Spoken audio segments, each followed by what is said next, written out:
Ed, I'm really interested in the journey that you've been on here on your land. Can you tell me about all of it? How long you've been here, what you're doing, what motivated you?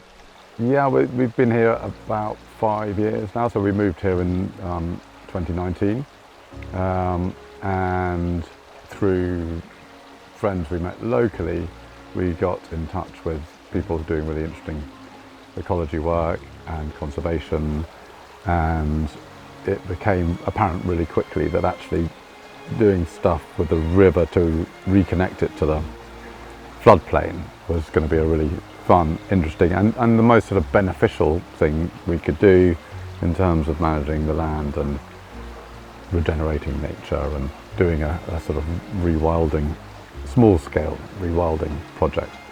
And was there something with it, did anything specific happen that prompted you and got you more involved? Well, I think like so many people, reading the wonderful book Wilding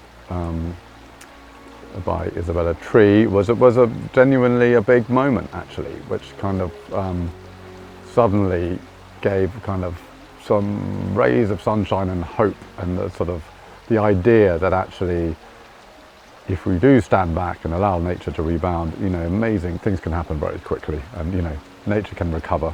And actually there's so much doom and gloom around that it was a very hopeful idea that was something that suddenly I felt very kind of inspired and passionate about to do, even in a very small way that we're doing it here.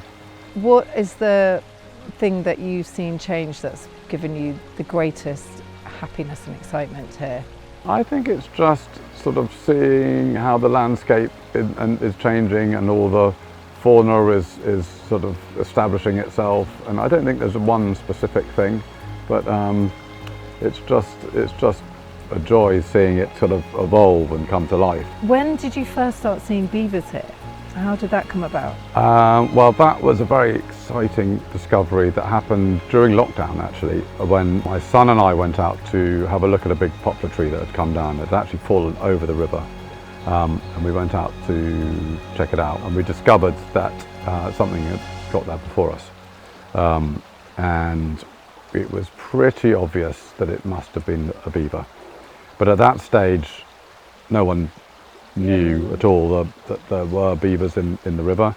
So we put trip cameras out and left them there for a week, and then sure enough, there they were. Some big adult beavers were coming every night, and they were munching away at this poplar tree.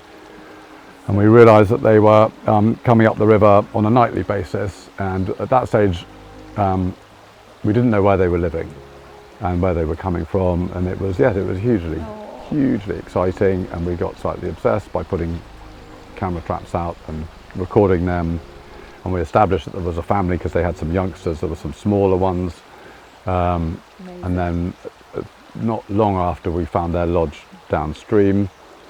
It was a wonderful thing to discover and very inspiring, and they helped connect me with lots of other people involved in nature restoration and conservation.